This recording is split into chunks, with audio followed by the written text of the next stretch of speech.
And welcome everyone to the MHA The Wilderness Roadshow, the Life of Rev. Wilkes.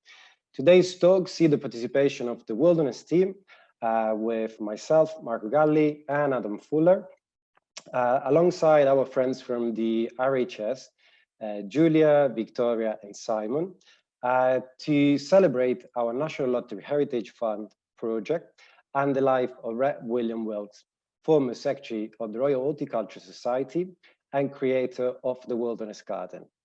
In normal circumstances, the Wilderness Roadshow, our traveling exhibitions, will be visiting local libraries, museums, community centers, and festivals. But due to the current situation, we have to reinvent our way of delivering it. But thanks to the digital medium, we're here today on Zoom, and we're able to share with you our story and project so far.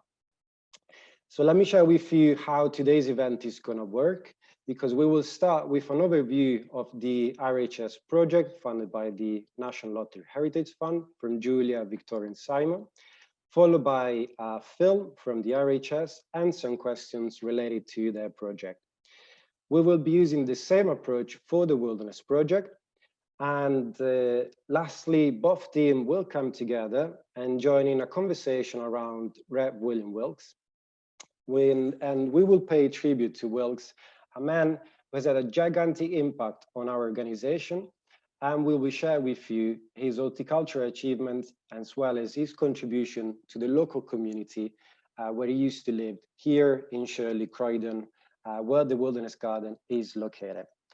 So now I would leave Julia, Victoria, and Simon to share with us and with our audience their outstanding project. Oh, thank you very much for that introduction, and thank you for having us today, everyone. It's a pleasure to be here. So my name's Julia Evans. I'm the Wisley HF Project Delivery Manager, and here with my colleague Simon Hart, who works in libraries at Wisley, and Vicky, who works with me on the HF projects at Wisley. So our project, we're about halfway through the HF project at Wisley, and it's called Inspiring People to Grow. It's all about engaging the public with our remarkable heritage. And it's actually a really exciting time for us at the moment as we're approaching a major milestone for our project. As we launch in June this year, RHS Hilltop, the home of gardening science, which is a brand new building designed by Wilkes. It will be the UK's first dedicated horticultural science centre, where our important collections will be cared for in modern facilities, surrounded by top state-of-the-art science research laboratories, education studios, public interpretation about protecting the future of plants, people, and the planet. And the centre is surrounded by 3 brand new learning gardens with themes of well-being, wildlife, and food and edibles. So very contemporary themes, which I think we can all relate to, having come out the other side of COVID-19 pandemic and lockdown last year, especially the well-being theme. So we have plenty more to look forward to in our project, as in 2022, Wisley's iconic Grade 2 listed arts and crafts style laboratory building will be restored and open to the public for the first time in its century-old history. It looks a bit like a stately home or a National Trust property. Visitors often ask us about it, but it was actually designed to house Wisley's first scientists and horticultural students. And it will be filled with interactive learning areas and exhibitions dedicated to telling its story. So lots of plans to further public engagement at Wisley through new events and exhibitions, trails and activities, in addition to HF funding new volunteering opportunities, apprenticeships, education and community outreach schemes. So lots to keep us busy. But hopefully our video, which Marco is about to share with you, will give you a better idea of what is going on at Wisley, and particularly our links with Reverend Wilkes. So I'm going to share the video from the RHS.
Hello and welcome to Wisley. I'm Simon Hart, I'm the site librarian here and worked for the RHS for the last 4 years. Wisley was established a lot longer ago than that, in 1903, and it's the flagship garden for the RHS.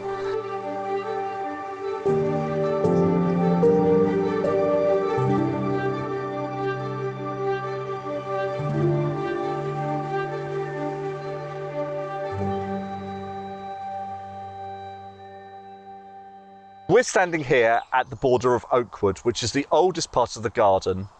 This was established as an experimental garden by George Ferguson Wilson back in the mid-19th century, and the garden as we know it, Wisley, has grown around this space. The National Lottery Heritage Fund is supporting the restoration of this beautiful arts and crafts laboratory and its surrounding landscape here at Wisley, and it's due to open to the public for the first time in the near future.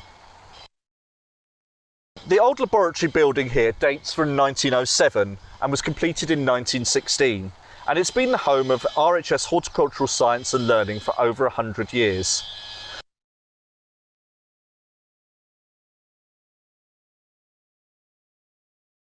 The Reverend William Wilkes was born in 1843 and died in 1923, aged 60. He served as the RHS Secretary from 1888 to 1920. In his 32 years as Secretary, he helped transform the RHS and the Society's financial fortunes, which were wavering at the time. He was involved in the Great Spring Show, which became later the Chelsea Flower Show, which exists to this day, so was hugely influential, and was awarded the Victoria Medal of Honour for his achievements, one of the first recipients of this medal. He introduced payment for his role after threatening to leave as Secretary for his time being unpaid. As a tribute to Wilkes after his death and for all his service with the RHS, a set of gates were commissioned for the entrance here at Wisley, and usually they would be installed in this gap over here. So these were created in 1925 and erected in his memory. The use of the site from 1925 was on a Sunday only for fellows and members of the RHS. A bit different to today where you can come in every single day. How many people passed those gates without even noticing they were there? For many years they were just propped open and you'd file past, but who stopped to look at them in all that time? The gates were bordered with bronze representations of the Shirley Poppy that Wilkes had helped to develop. You could see his initials in WW were created in gilt on the main panels, and the two side panels featured the crest of the RHS. In 2019, thanks to the National Lottery Heritage Fund, the gates were sent for restoration after 94 years marking the entrance to the garden.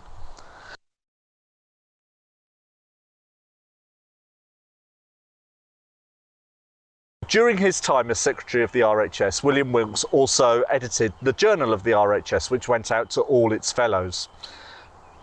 He introduced many articles on the theme of crossbreeding and genetics of plants. Following the excitement of the rediscovery of the George Mendel groundbreaking theories of hereditary, Wilkes brought Mendel's ideas to the English-speaking world for the first time. Wilkes had hands-on experience of this work, creating a strain of poppies from the common wildflower Papaya rose. The hybrid poppies he created were called Shirley poppies, named after his parish near Croydon. We're here outside the new Hilltop, the home of gardening science building here at Wisley. This building, partly funded by the Heritage Lottery Fund, is going to be able to show the continuing work of the RHS Science, carrying on the work that was founded by William Wilkes, and make it far more visible to all the visitors who have very little idea of what goes on behind the scenes of the RHS.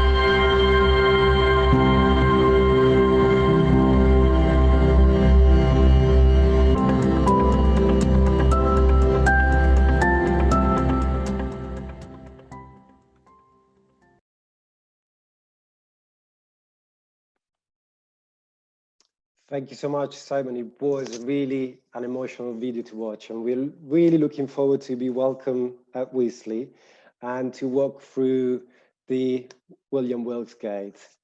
In the last few days, we also collected some of questions that have been shared through the public, but also some questions to give us a better overview and understanding of the project and the heritage at Wisley. So I'd like to ask you, what was the pivotal moment, point when the RHS decided to open up the heritage for all, to see and embark on the NLHF Wisley project? Well, thank you. Yes, I think hopefully everyone's got an idea of the origins of Wisley and how far back in history it goes from Simon's video starting in Oakwood. And really, the story of Wisley is that of the democratisation of horticulture in the UK as the large country estates declined and suburban gardening grew through the 20th century. So the RHS has always been an institution dedicated to its membership. And as the constitution of that membership has changed and broadened over time, so Wisley has made previously elite science and horticulture available to the masses, even more so today. So as Wisley grew in popularity as a visitor attraction, so did its charitable work, which includes free school visits and community engagement projects. And it was in 2016 that the RHS first considered a large-scale HLF project, which would have audience diversification at its heart.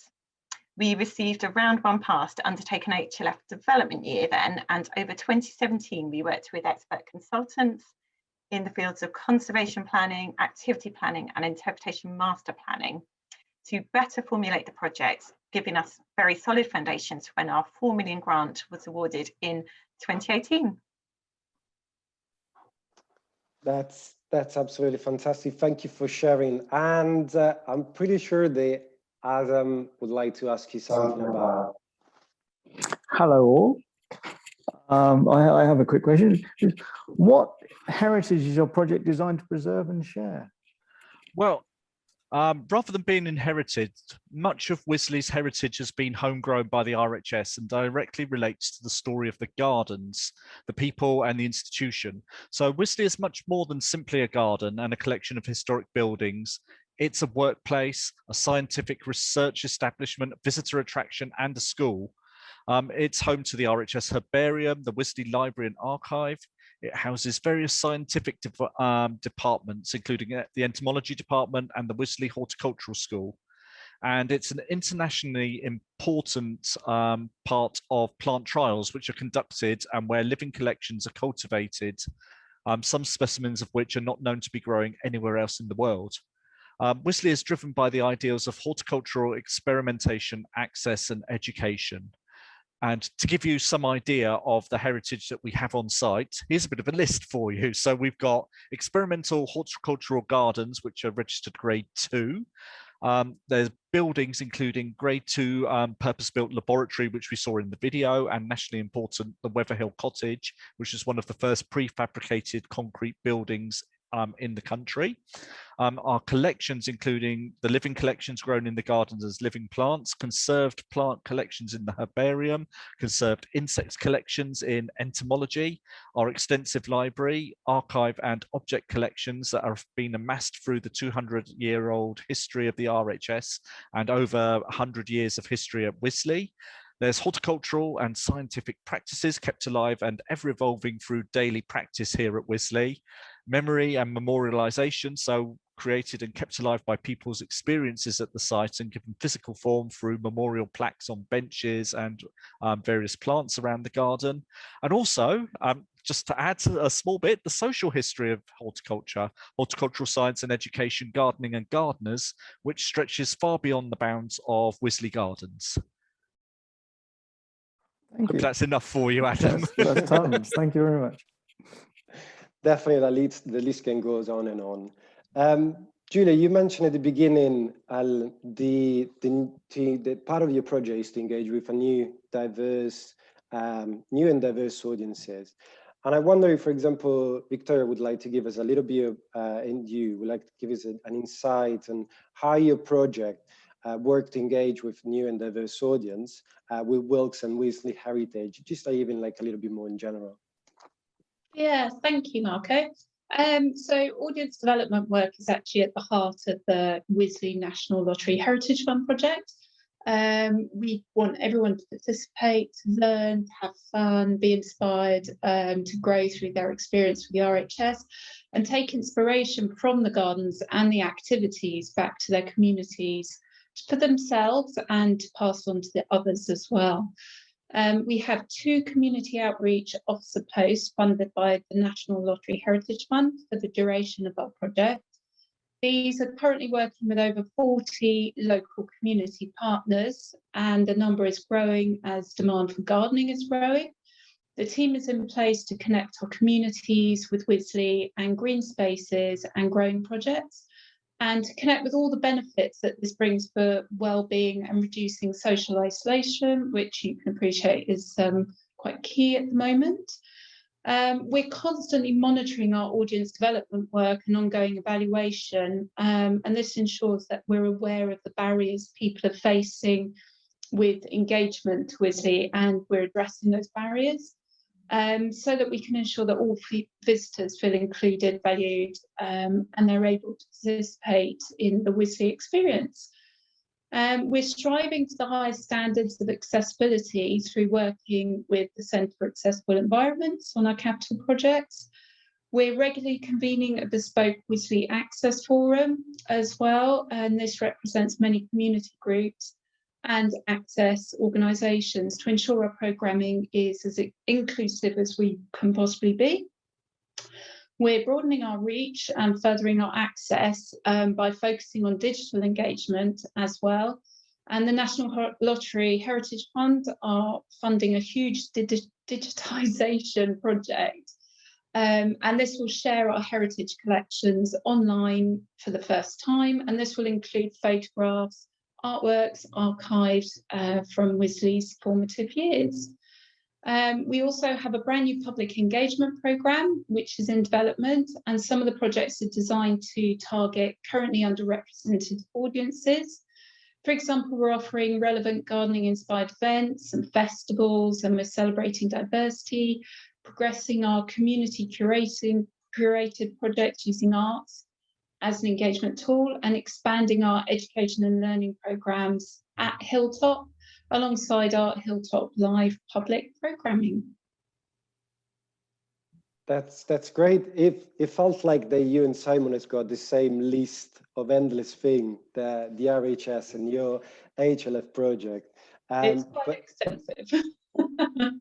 But it's really important to understand how what are the benefits of being on a National Lottery Heritage Fund project and the possibility that can create, especially to engage with new audiences, but also to embrace digital media and to expand our outreach. I would like now to invite Adam to give us an overview around and also an historical account of the Wilderness Project. I can do that, no problem at all. MHA The Wilderness is one of London's secret gardens, really. It was created by Reverend William Wilkes, who was a former vicar of St John's Church in Shirley between 1904 and 1923. Wilkes worked passionately to enhance the land with plants that would embellish the landscape rather than imprint any one style. The wilderness gave Wilkes the additional space to experiment and cultivate plants in the natural surroundings. Plants could be grouped and massed as nature does, typically seen sort of in big groups of daffodils, big groups of other bulbs, and would develop over time together with drifts of woodland plants and ferns, etc. In his will, William Wilkes offered the wilderness as accommodation for the RHS secretary or treasurer. This was declined, however. And as a result, Wilkes left the Wilderness Garden to his companion and partner, Frank Randall, as long as he remained unmarried. However, by 1933, Randall was unable to maintain the garden on his own, so it was sold.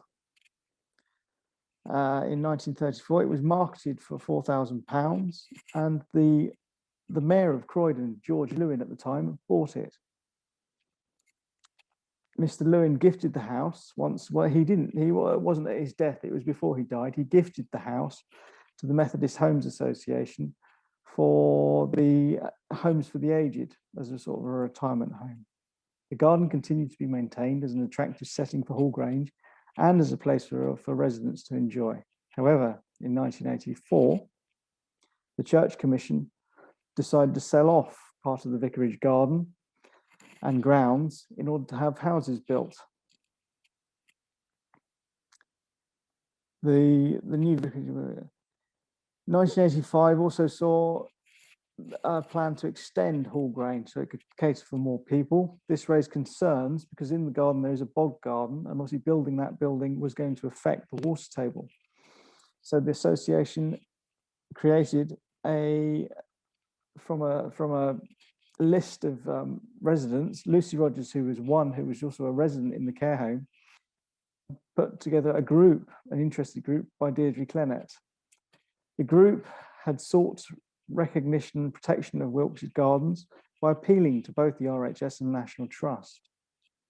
The garden was designated as a site of metropolitan importance by the London Ecological Unity in 1988 and described as a wild heathland garden with many interesting relics and introduced shrubs.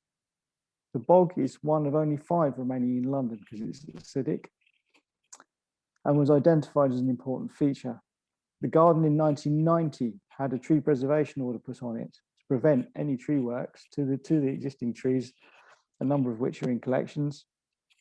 So any tree older than 1990 requires permission to have any work done to it. The new proposal for the garden was again prepared in 2014, which formed part of a stage 1 National Lottery funding appeal to rebuild the garden as well as restore some of the home. And yeah, if I can add just a little bit to where we are now, we've finally been able to reclaim the wilderness garden, but also to develop a variety of different program of activities. For example, our free and accessible educational program to engage with local primary but also secondary schools. We have created a range of workshops and cross-curriculum resources around themes like William Wilkes and the Shirley Poppy, the unique nature of the wilderness, but also the changing phase of Hall Grange and social care. We also delivered an oral history project, which was aimed at capturing the memories of Hall Grange residents and locals with past association with the wilderness. And these recordings are now used and are part of our audio installation within the wilderness. And all of these oral histories were collected by a team of volunteers who've been training on oral histories. And they're recorded, and so all of these stories are now part of the garden and makes the garden alive. Within the Wilderness Project, we also have a program of well-being activities or grain care therapeutic activities, which take place through interaction with nature and particularly beneficial to improve the physical and mental health of all the people and those living with dementia especially. The program ranged from indoor and outdoor session. Of course, like when we were delivering the capital works of the garden, the wilderness was not an accessible site for the residents. So we had to find a way to bring the outdoor indoor, which kind of like became our motto, our base for the green care, from green care activities. And so as part of green care, the Wilderness Project is monitoring how Hall Grange residents, and especially those living with dementia, are coping psychologically, physically, but also socially.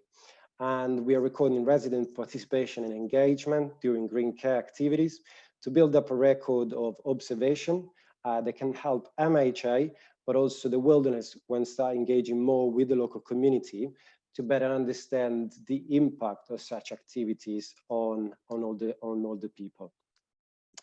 And this is sort of like a short version of our project. And recently, Adam recorded a video of around the Wilderness Garden to give you an update of where we are and what you might gonna be able to see once visiting us in the next few weeks.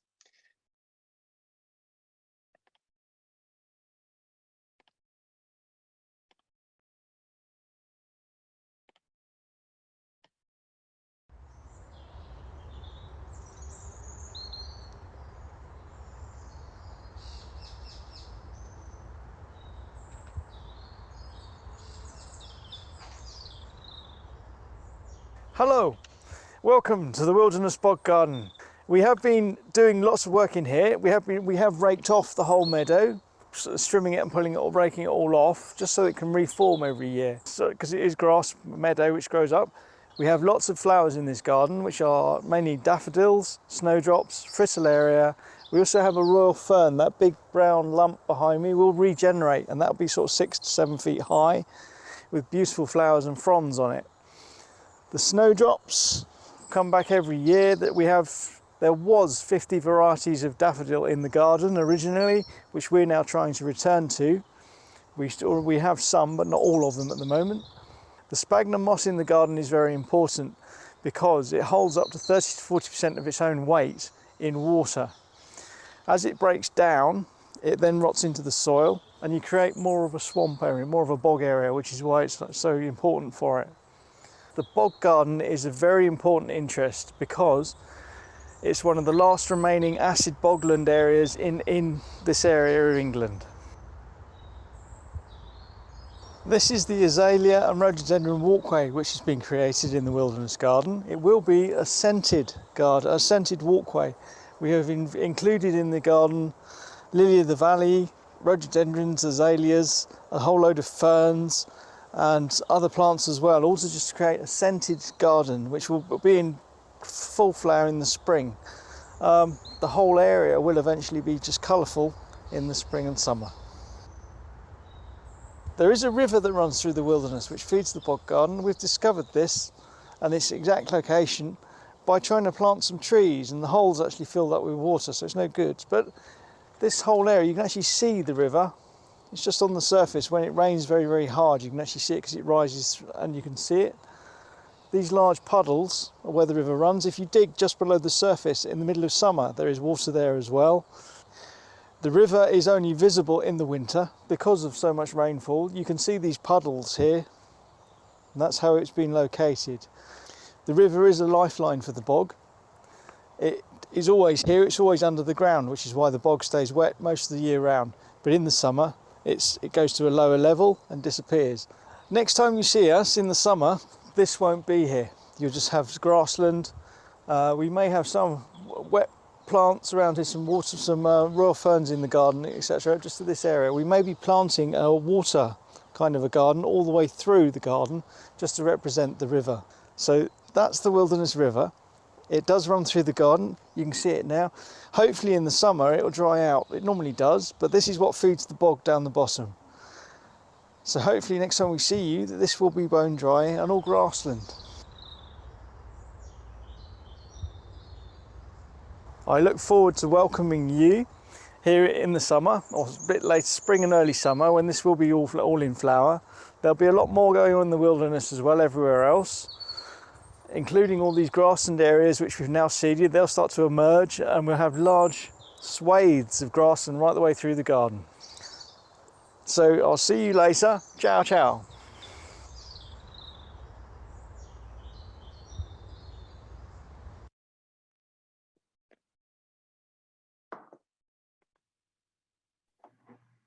Thank you ever so much for that video. That was absolutely wonderful to see. And I was lucky enough to come to your garden back in the earlier stages before the pandemic. Interfered with travel, and to see what stage it was at then compared to where you're at now is quite an incredible transformation and quite a journey you've been on. So I can't wait, as you say in the video, I can't wait to come and see it again with all the fragrances and the colours that must be there now. But for now, I just wondered if I could ask you, Marco, a question about going back to our shared HF funding. How did the HF funding help you to engage with a broader audience? Well, thank you, Julia. The entire consultation process has been, has seen our primary audience, such as whole Grange residents, their families, but also heritage, nature specialists, and enthusiastic, actively participating so that the whole community could benefit from it.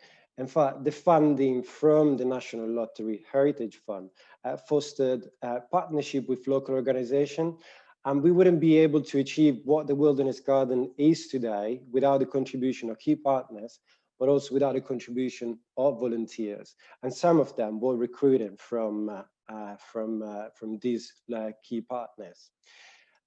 Also, MHA person-centered approach and know-how in physical disabilities and mental health conditions have enabled us to create a dementia and wheelchair-friendly site. Because it's so important to learn from disabled people themselves and understanding the different needs. We consider things like how readable the text on our information panel is, for example, different range of heights, especially including wheelchair level, but we also take in account visual impairment. So we put in place audio pen, and so you can read the text easily. And so by doing so, we increase accessibility. And the NLHF funding has also given us the opportunity to be seen even across the ocean, because at the beginning of the pandemic, we took almost a drastic decision to digitize the entire learning offer and compensate our inability, of course, because of the situation, to work on site due to the challenges set by COVID-19. So now, for example, you can access our education program for free on our website, and you can be wild about learning. This is another part of being involved with the Wilderness Garden. Also, the program of green care activities through the Green Care newsletter or episode of Green Care is now supporting the MHA care homes, members and communities across the whole country.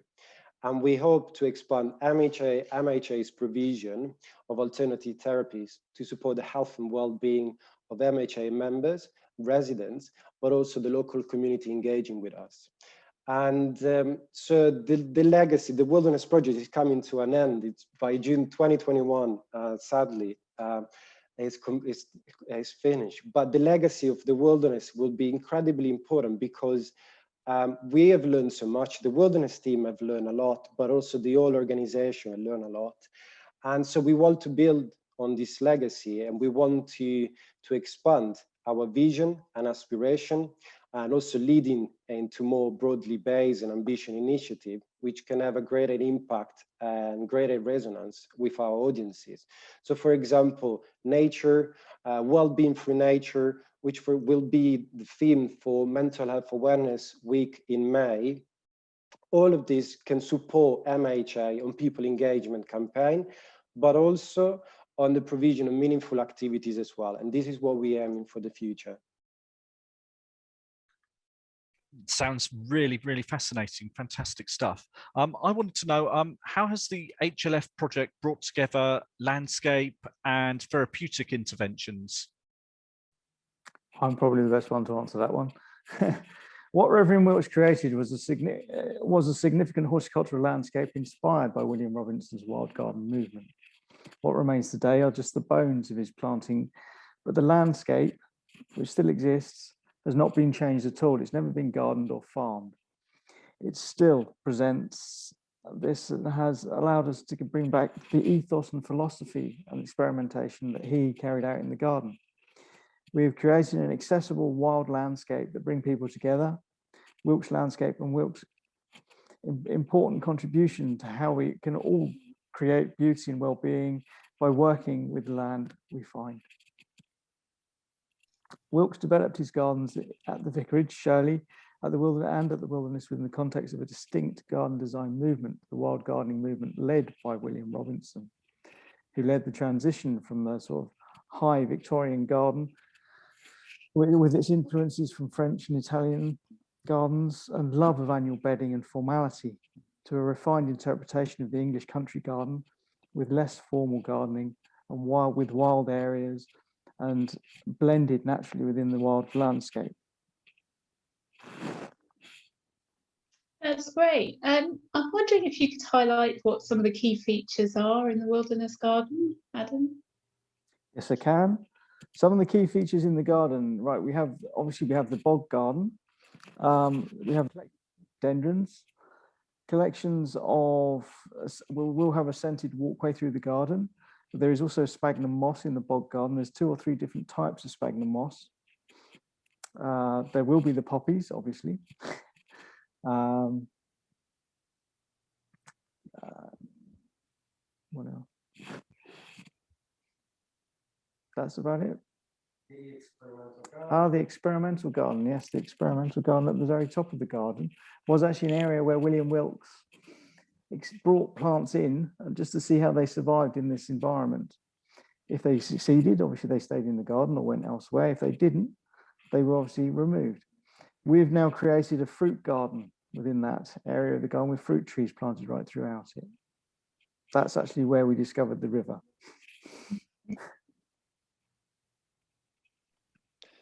I think it's also worth mentioning when we discuss about the therapeutic intervention on the landscape, just to bring back a couple of points that was quite important when we designed the wilderness garden. Basically what happened, for example, the creation of an old weather path, which has been made through recycled tires. And it's got 3 important features. The first one, which is wheelchair friendly, and but it also has like a circular shape, and this can really facilitate orienteering across the garden, especially for those living with dementia, and also this is some part of also what we use when we do green care. The path is incredibly soft and resemble walking on the grass, on the ground. And it's an important element because it can really sort of like establish that connection with the outdoor, but also a connection to the present, the here and now. And this can be really helpful. And another part, an interesting part of the landscape is that wherever you walk through around the garden, you can see whole grange. And this again can be something that can really help boost confidence, but also security in the residents at the whole grange care home, and especially those living with dementia. So again, a feeling of safety. Sometimes what we might challenge the residents is to adventure into the wilderness. And when you say the wilderness, you know, it might sound something scary, but the design of the gardens allow you to have an overlook over wherever you look at. And that can really help to feel everyone safe and safety. And if I can bring also back Adam to some of the feature of the garden, because I'm pretty sure there's something really interesting to say around the rockery and around the sphagnum moss, which are really important for the wilderness garden and its history. Yeah, the rockery was actually rediscovered because it had been so overgrown, it had sort of disappeared due to just being so overgrown. The rockery was actually discovered as a feature in the garden once we cleared a load of rhododendrons out of the way, etc. And discovered there was a large tree at the center of it, which we removed, you know, because it had obviously outgrown its space. And we discovered that it was actually built on chalk.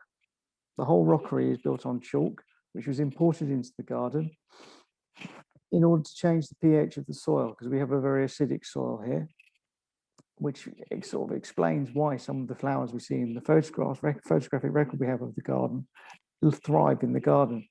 So that has now been refound and would have been a feature with both and William Wilkes, because we have photographic records of it. The whole area around it was originally grass, but obviously the rhododendrons took over the whole area. So that's now been planted up with photographic records and reforming the plants which we can see from those.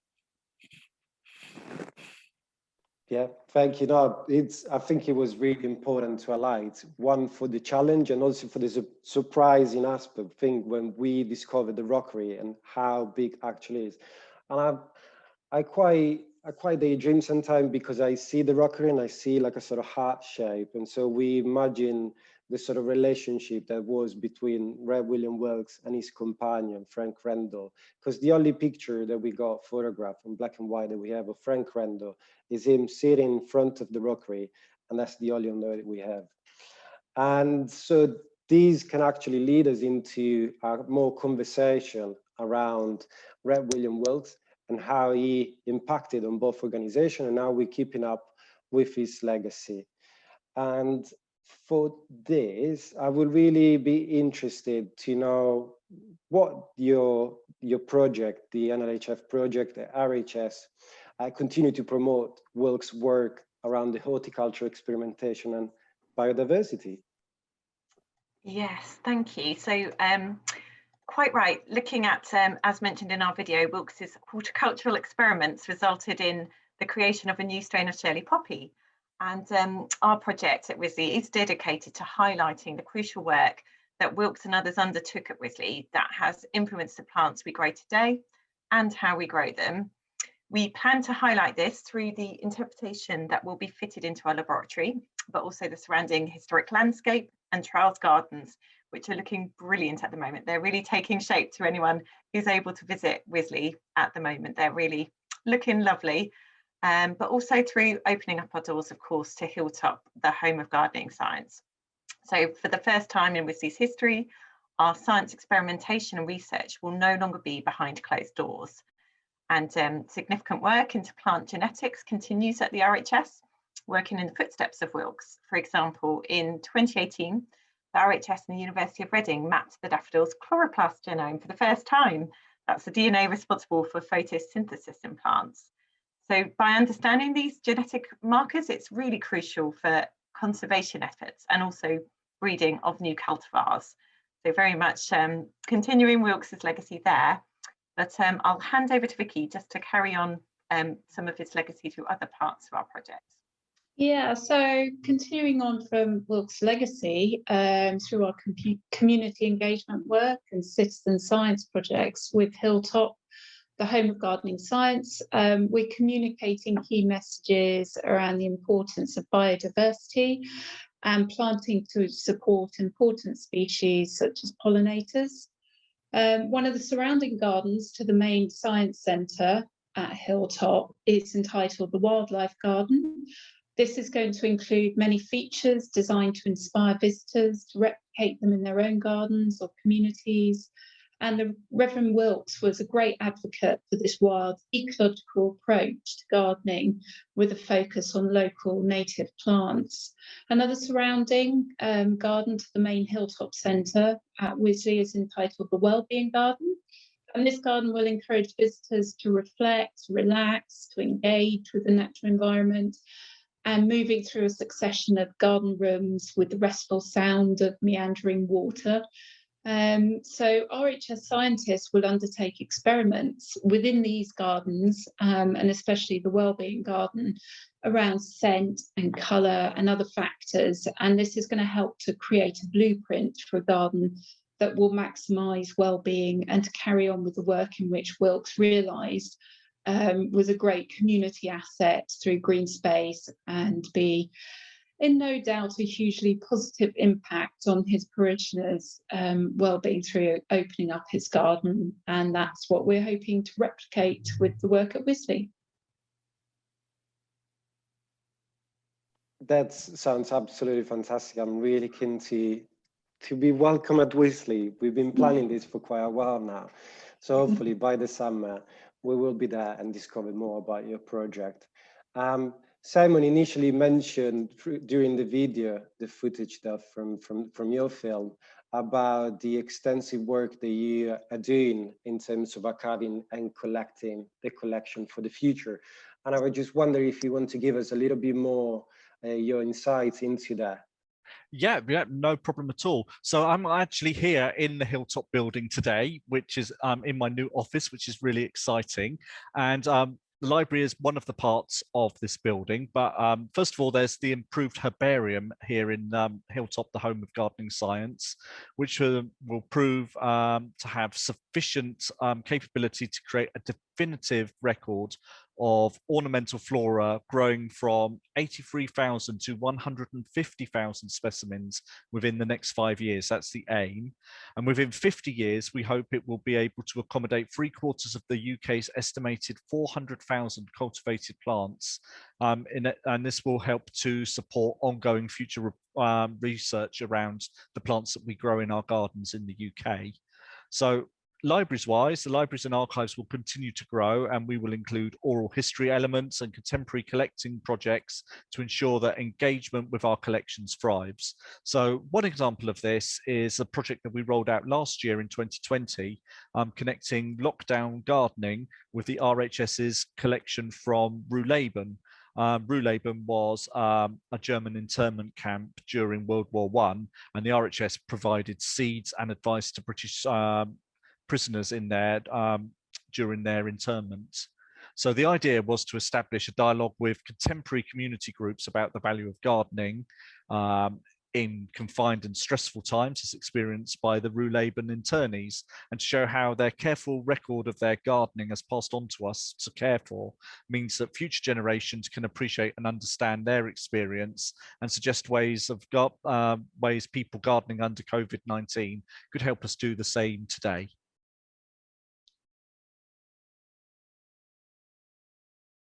That's absolutely brilliant. I was quite shocked about the 3/4 of the entire collection of plants at the RHS.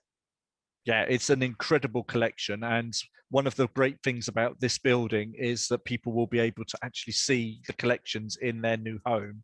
There'll be a big window into the herbarium that you'll be able to go and see, and there'll be examples of herbarium samples that the RHS have collected over the years on display in the new atrium. It's going to be a fantastic building. We can't wait to welcome you all to come up and see it. I hope you're going to have the Shirley Poppies. Oh, I'm sure we have. I will check with Tibby, the keeper of her herbarium, to make sure we've got one on display.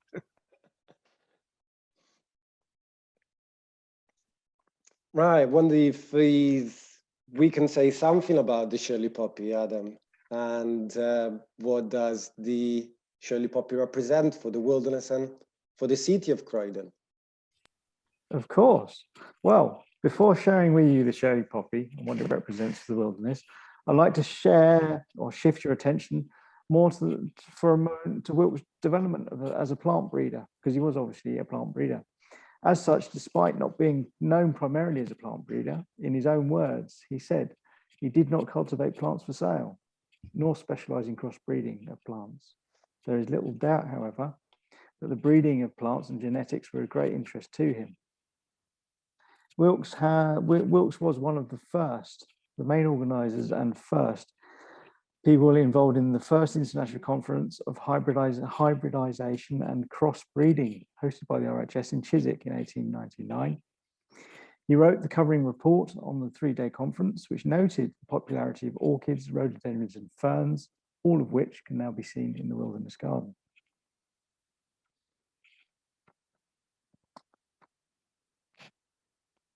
Wilkes' journey in the discovery and breeding of the Shirley Poppy started in 1880, when Wilkes noted one solitary flower which had a very narrow white edge to the flower. Wilkes marked this one flower and saved the seed from it. He then bred it and bred it and bred it, and since 1901 came up with the Shirley Poppy. So since then, he's been sharing it, the seed, with any member of the RHS who applied, recognizing the poppy had given both joy and delight to both the poor and the richest people. Today, the Shirley Poppy represents one symbol of the wilderness. We recently restored Reverend William Wilkes' grave at St. John's Church and sowed Shirley Poppies on the grave.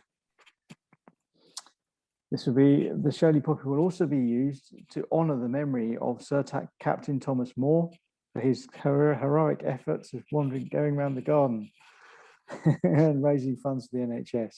So we will be sowing 100 Shirley Poppy seeds in the garden. Shirley Poppies are now famous worldwide, but its importance is recognised local as the flower has an important place on the Croydon Mayor's mace. This is the silver mace, which is decorated with the Shirley Poppy, which he wears. It also appears at the one of the gates, as mentioned earlier, at RHS Wisley Garden.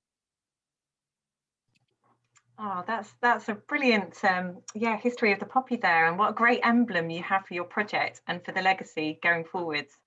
I wondered if I could ask just a quick question to finish with Marco around what did Wilkes do for his local community and parishioners?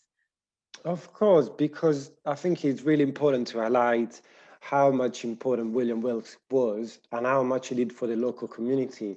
He was the Vicar of Shirley, and Shirley at the time was a village near Croydon in the countryside, but it was regarded as a healthy place to visit. And the villagers were not so wealthy, however. In fact, William Wilkes worked very hard to support his parishioner and help them to avoid to be sent to the workhouse. At that time, each parish had to provide a place of shelter and work for the poor who could not support themselves. And these places were called workhouses. Once you were admitted at a workhouse as an adult, it was really difficult to leave, and some of them stayed there for years. And especially like the old people who've lived in the workhouse would live for the rest of their lives. And so they wouldn't be able to come back. And whereas like Wilkes was really keen to ensure that the village had the facility they needed to help their community.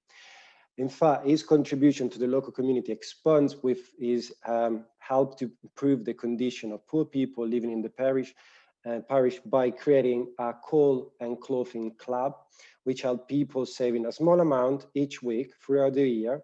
And all of this money were invested carefully, but also to use to provide coal and cloth to save during the winter.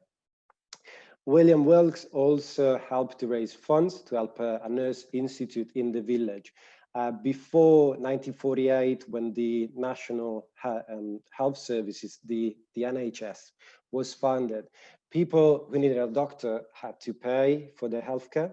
And so the Nurse Institute was actually a small house where nurses were provided with accommodation and would offer basic healthcare for children, pregnant women, and old people in their homes.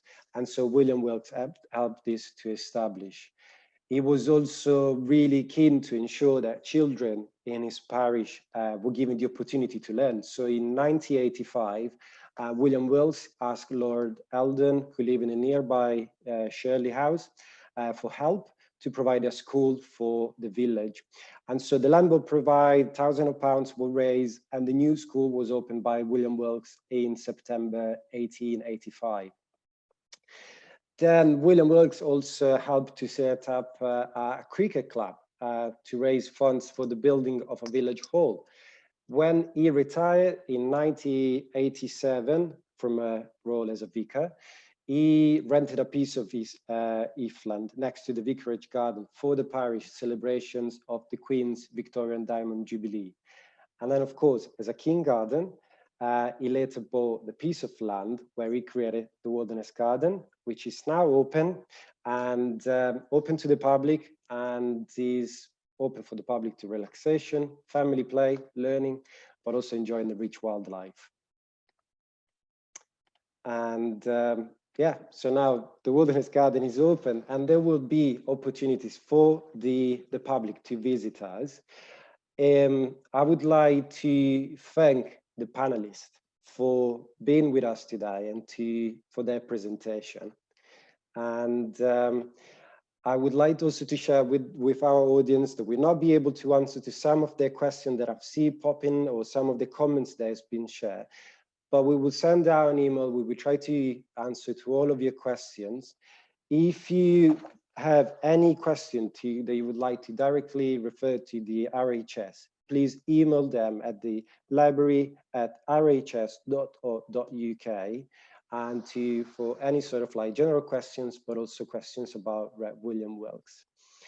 The Wilderness Garden will open to the public on the 13th of May to admire the beautiful rhododendron that we got in place. Some of them reach a height of 20 feet. and it's a free event. You can get your ticket on our Facebook page.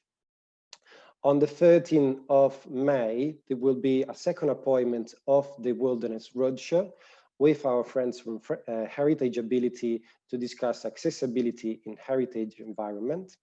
And then lastly, on the 26th of June, hopefully, alongside government guidance and the roadmap out of lockdown, the Wilderness will be able to host its grand opening. And we've been waiting 1 or 2 years for that. So I would like to thank the panelists again, and wish everyone a joyful weekend now that we're getting towards Friday. Thank you for having us. It's been a pleasure. Thank you, everyone. Bye-bye. Thank you, everyone.